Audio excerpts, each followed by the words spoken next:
आप सभी का इस वीडियो क्लासेज में फिर से स्वागत है। इस वीडियो सेशन में हम लोग अध्ययन करेंगे 10th इकोनॉमी का चैप्टर नंबर सेकंड का ये आखिरी वीडियो है, यानी वीडियो नंबर 6। इस वीडियो में हम लोग को अध्ययन करना है राष्ट्रीय आय की गणना में कठिनाई, ठीक, difficulty in the measurement of national income. चलिए यहाँ से स्टार्ट करते हैं। किसी भी राष्ट्र की आर्थिक स्थिति को जानने के लिए उस देश की यानी उस राष्ट्र की, यहाँ राष्ट्र लिखा है तो यहाँ भी क्या लिखना चाहिए, राष्ट्र लिखना चाहिए, गलती कर दिया है। यानी किसी भी देश की आर्थिक स्थिति को जानने के लिए उस देश की राष्ट्रीय आय को जानना आवश्यक है। यानी देखिए, जो बुक लिखने वाला है ना, वो भी कितना गलती करते हैं। यहाँ राष्ट्र कर दिया, यहाँ देश कर दिया, यानी यहाँ भी राष्ट्र करना चाहिए या यहाँ भी देश करना चाहिए, ठीक। जानना आवश्यक है, यानी उसके आर्थिक स्थिति क्या है ये जानने के लिए क्या जानना पड़ेगा, यानी आर्थिक स्थिति कैसी है ये जानने के लिए हमें उस देश की क्या जानना पड़ेगा, राष्ट्रीय आय जानना पड़ेगा, ठीक। तो राष्ट्रीय आय देश के आर्थिक विकास का एक सहज मानदंड है। यानी देश का आर्थिक विकास किस प्रकार से हुआ है, इसके मापने का सहज मानदंड यानी सहज पैमाना, ये बिल्कुल आसान यानी सरल पैमाना क्या है, राष्ट्रीय आय है, ठीक। जो उस देश के प्रति व्यक्ति आय के योग से निकलता है। यानी जितने भी मान ले 100 लोग हैं, ठीक, और 100 लोगों की आय कितनी है, 100 रुपए, ठीक। तो क्या हो गया, 1000। तो देश की आय कितना निकला, 1000 रुपए। यानी कह रहा है प्रति व्यक्ति आय है ना, उसको क्या कर दे, ऐड कर दे तो राष्ट्रीय आय निकल जाता है, ठीक। राष्ट्रीय आय के आधार पर ही विश्व के विभिन्न देशों को हम विकसित, विकासशील या अर्ध विकसित राष्ट्रों की श्रेणी में क्या करते हैं, मूल्यांकन करते हैं। यानी अर्थव्यवस्था के आधार पर ही कोई देश क्या होता है, विकसित होता है, कोई विकासशील होता है। तो हमारा देश किस में है, विकासशील में, या कोई पिछड़ा हुआ है उसे क्या करते हैं, अर्ध विकसित। यानी आपका अफ्रीका का अधिकांश इसी में आता है, अर्ध विकसित में। अब देखिए आगे, यद्यपि राष्ट्रीय आय राष्ट्र की आर्थिक स्थिति को आंकने का सर्वमान्य माप है, ठीक। अब देखिए, फिर भी हमें व्यवहारिक रूप से राष्ट्रीय आय की गणना करने में अनेक कठिनाइयों का सामना करना पड़ता है। यानी सर्वमान्य माप क्या है, राष्ट्रीय आय, लेकिन राष्ट्रीय आय को मापने में बहुत सारी कठिनाइयों का सामना करना पड़ता है, ठीक। और वही कठिनाइयाँ क्या है हम लोग आगे अध्ययन करेंगे।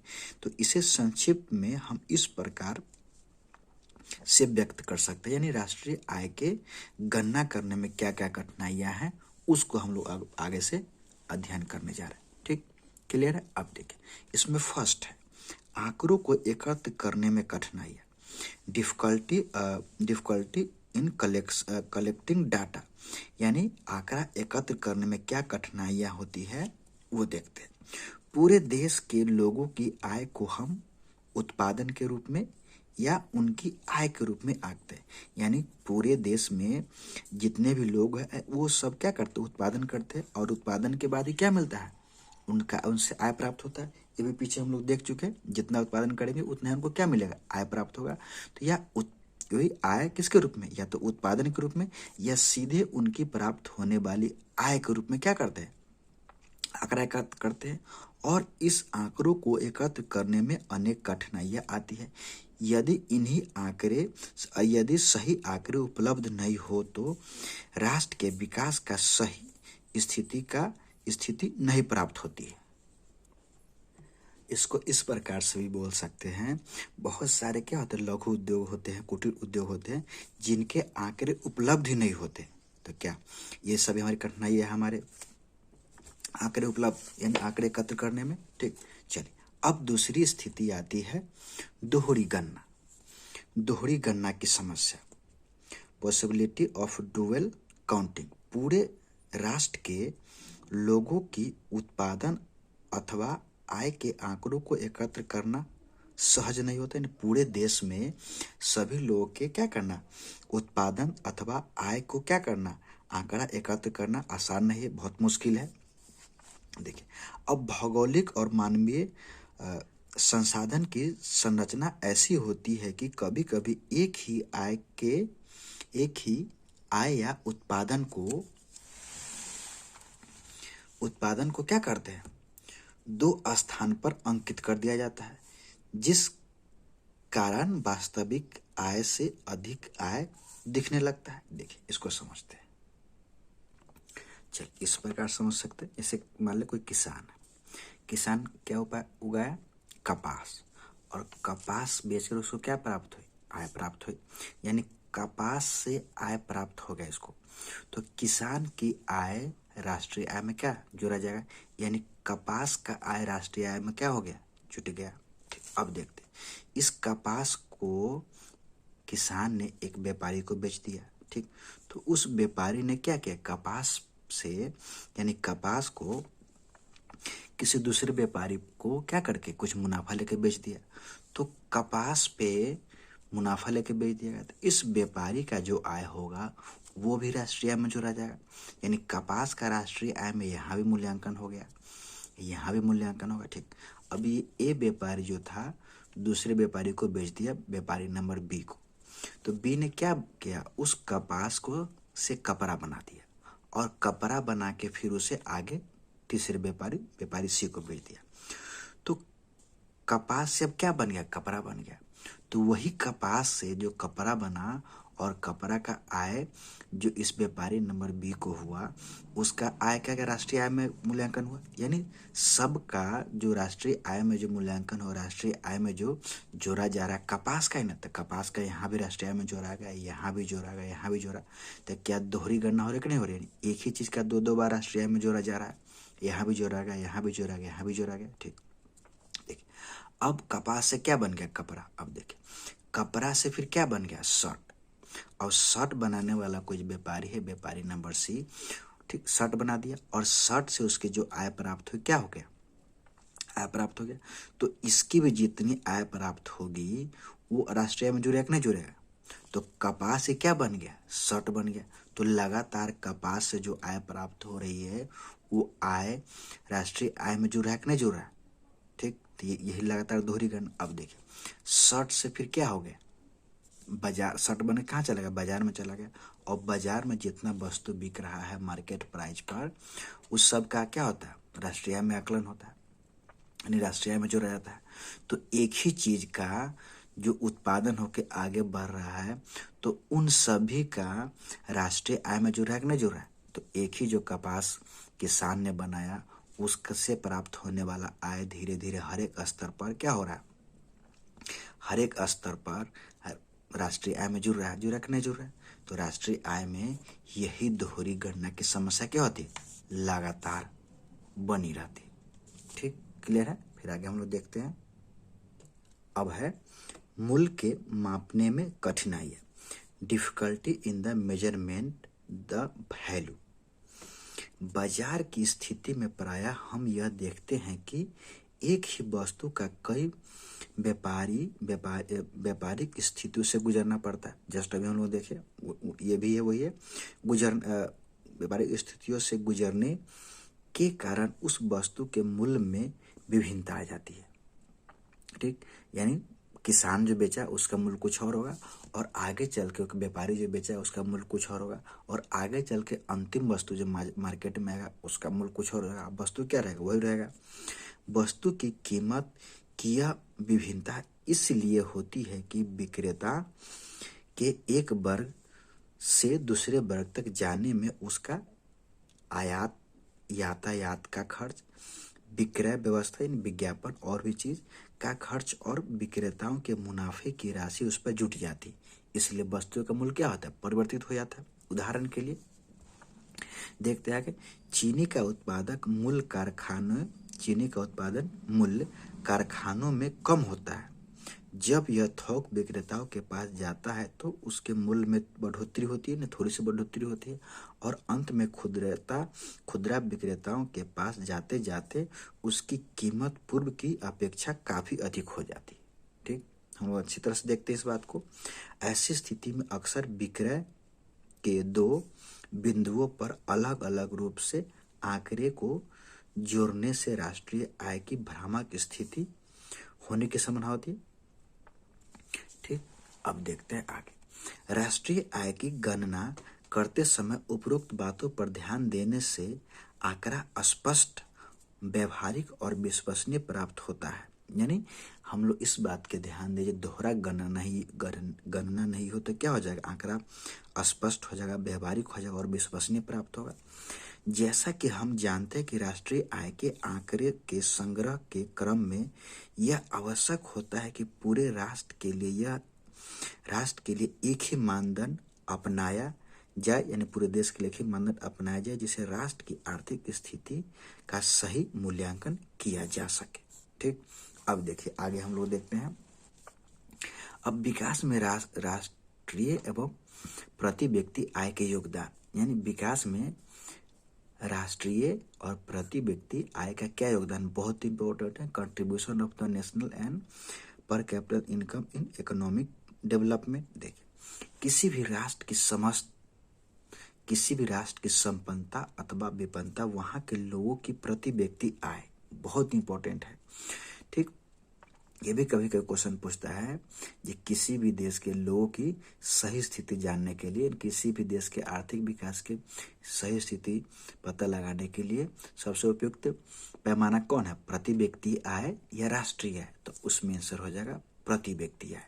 ठीक, तो वहां के लोगों की प्रति व्यक्ति आय या संयुक्त रूप से सभी व्यक्तियों के आय के योग जिसे राष्ट्रीय आय कहते हैं के माध्यम से क्या से जाना जाता है। ठीक, राष्ट्र के विकास के लिए जो भी प्रयास किए जाते हैं वह उस राष्ट्र की सीमा के, यानी उस राष्ट्र की राजनीतिक सीमा क्षेत्र के अंदर रहने वाले लोगों की उत्पादकता अथवा उसकी आय को बढ़ाने के माध्यम से की जाती है।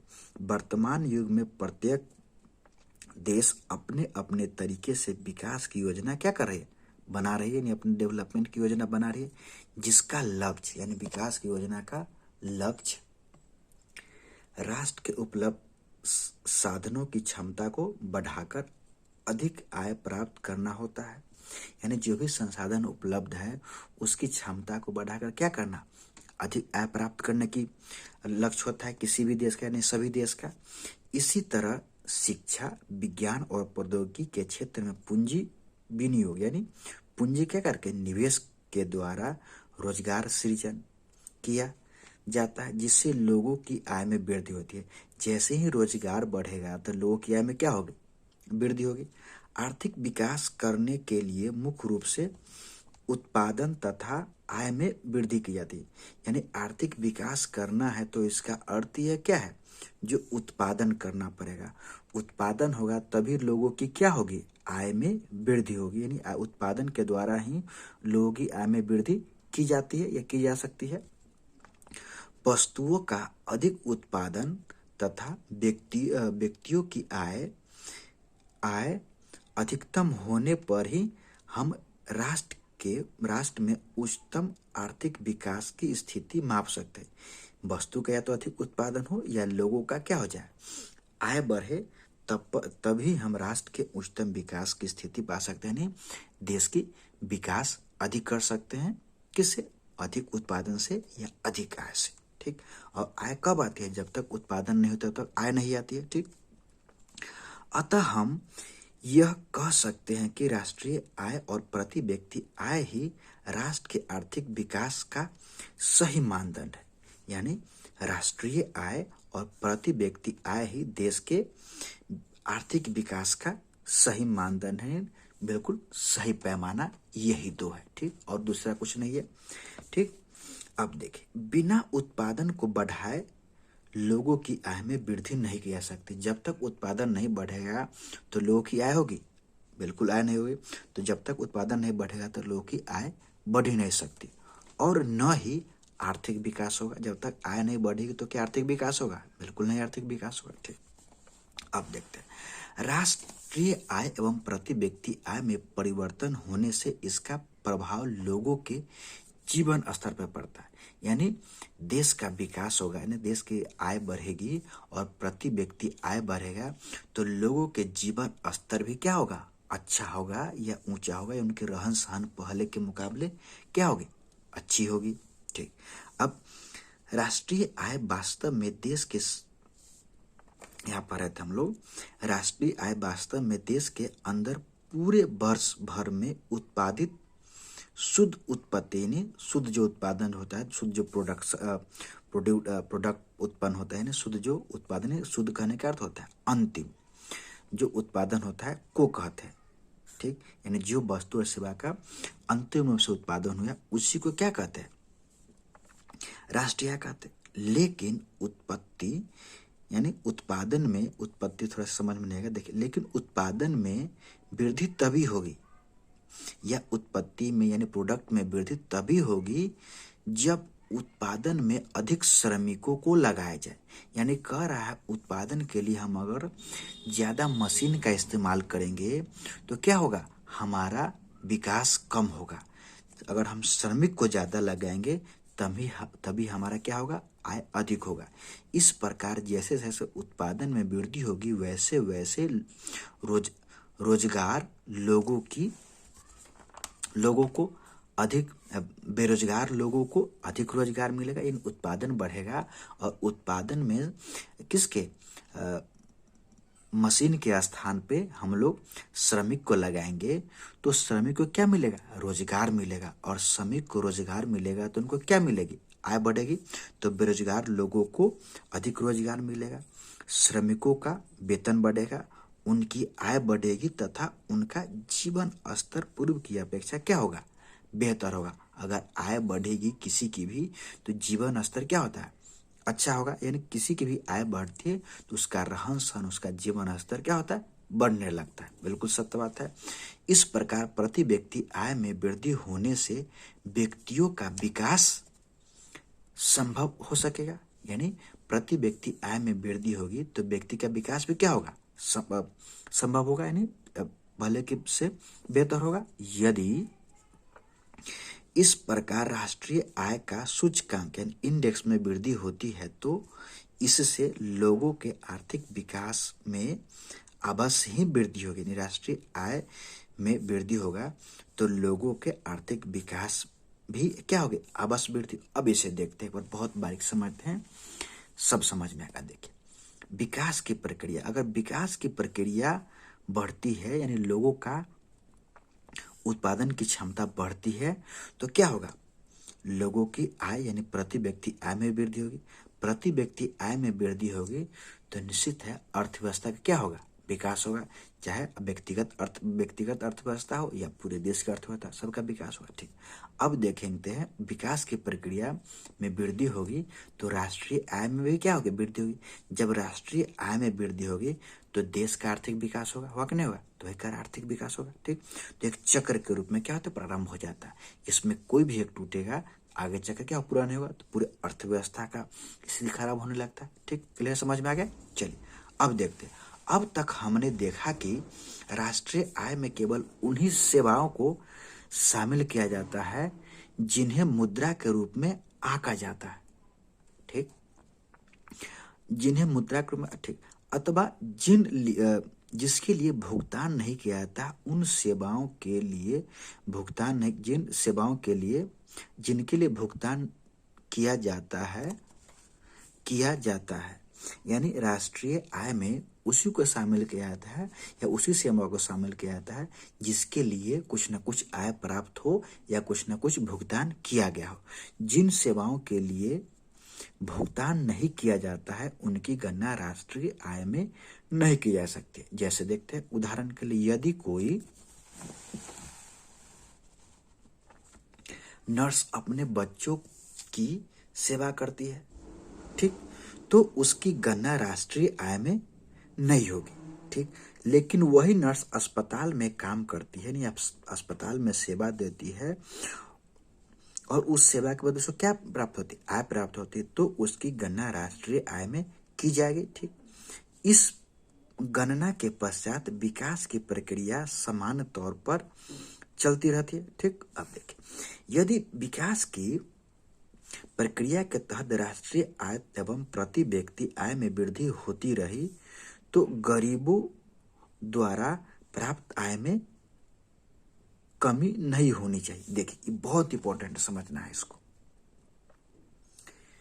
क्योंकि यदि बढ़ी हुई आय का हिस्सा आय का सब हिस्सा अमीरों के पास चला जाएगा तो राष्ट्रीय आय में वृद्धि होते हुए भी संतुलित आर्थिक विकास नहीं हो सकता। यानी कह रहा है राष्ट्रीय आय में वृद्धि हो रही है एवं प्रति व्यक्ति आय में वृद्धि हो रही है, लेकिन उस आय का अधिकांश हिस्सा कुछ लोगों के पास, यानी बढ़ी हुई आय का हिस्सा अमीरों के पास यानी कुछ लोगों के पास चला जाएगा तो आर्थिक संतुलन क्या हो जाएगा, बिगड़ जाएगा। यानी कुछ लोग के पास संपन्नता पहले की तुलना में लगातार बढ़ती चली जाएगी और कुछ लोग जो है समाज के वो लगातार क्या हो जाए, उनकी आर्थिक स्थिति यानी प्रति व्यक्ति आय उनकी क्या हो जाएगी, घटती चली जाएगी। ठीक, तो प्रति व्यक्ति आय औसत निकाला जाता है, तो औसत में निकालने में जो कुछ लोगों की लगातार कम होती जाएगी, कुछ लोगों की लगातार बढ़ती चली जाएगी। तो जो कम होता जाएगा उनका आर्थिक स्थिति कमजोर होता जाएगा और जिनका प्रति व्यक्ति आय बढ़ता चला जाएगा उनकी आर्थिक स्थिति क्या हो जाएगी, बढ़ती चली जाएगी। तो यही कह रहा है कि आर्थिक स्थिति में क्या करना है, संतुलित रखना है। यानी जो भी आय प्राप्त हो वो सब के सब किसके, अमीरों के पास से नहीं चला जाए, उसमें सभी की भागीदारी हो, अमीरों और जो समाज के नीचे वर्ग के लोग हैं जो गरीब है उनकी भी क्या हो, उसमें भागीदारी हो। इसी कारण इन दिनों सरकार के योजना आयोग द्वारा द्वारा समावेशी विकास इंक्लूसिव ग्रोथ पर बल दिया जा रहा है। हम लोग पीछे पढ़े भी थे इंक्लूसिव ग्रोथ क्या होता है, यानी ऐसा विकास जिसमें कोई भी वर्ग क्या हो, छूटे नहीं, सबका एक साथ विकास हो, उसे क्या कहते हैं, समावेशी विकास इंक्लूसिव ग्रोथ। ठीक, जिस अनुपात में राष्ट्रीय आय में वृद्धि हो रही हो उसी अनुपात में या उससे अधिक अनुपात में यदि जनसंख्या में वृद्धि हो रही हो तो समाज का आर्थिक विकास नहीं बढ़ सकता। यानी मान लीजिए 100 रुपया बढ़ा और 100 जनसंख्या बढ़ गया तो सभी लोग को क्या होगा, आय उतना का उतना। अब मान लीजिए 100 रुपया बढ़ा और मात्र जनसंख्या बढ़ा 10 रुपया, तो प्रत्येक व्यक्ति का 10 रुपया बढ़ेगा कि नहीं बढ़ेगा। ठीक, तो वही कहा फिर भी इन परिस्थितियों के बावजूद यदि राष्ट्रीय आय में वृद्धि होती है तो लोगों के आर्थिक विकास में साधारण तौर पर वृद्धि देखी जाती, हल्का फुल्का मामूली वृद्धि होगा इसमें और इसमें अधिक वृद्धि होगा। ठीक, अब समय एवं आय में परिवर्तन के साथ गरीबों की रुचि एवं स्वभाव क्या होती है, परिष्कृत होता है तथा अपनी बढ़ी हुई आय का वो सदुपयोग करते हैं। इस प्रकार उसके आर्थिक विकास में अवश्य क्या थे, आर्थिक विकास अवश्य ही वृद्धि होती है। अतः हम इस निष्कर्ष पर आते हैं कि चंद परिस्थितियां को छोड़कर यदि राष्ट्रीय आय एवं प्रति व्यक्ति आय में वृद्धि होती है तो समाज के आर्थिक विकास में भी वृद्धि होगी तथा राष्ट्रीय आय एवं प्रति व्यक्ति आय में कमी होती है तो समाज के आर्थिक विकास में भी कमी होगी। यानी हमारा विकास होगा। ठीक, थोड़ा सा नीचे कट गया लेकिन कोई बात नहीं, समझ में आया होगा। ठीक, तो क्या होता है, हमारा विकास होगा, हमारा आय बढ़ेगी तो समाज की आय बढ़ेगा और समाज की आय बढ़ेगी तो क्या हमारा आय बढ़ेगा। यानी कुछ चंद परिस्थिति को छोड़ दे तो सभी का क्या होता है, विकास होता है। ठीक, थैंक यू फॉर वॉचिंग।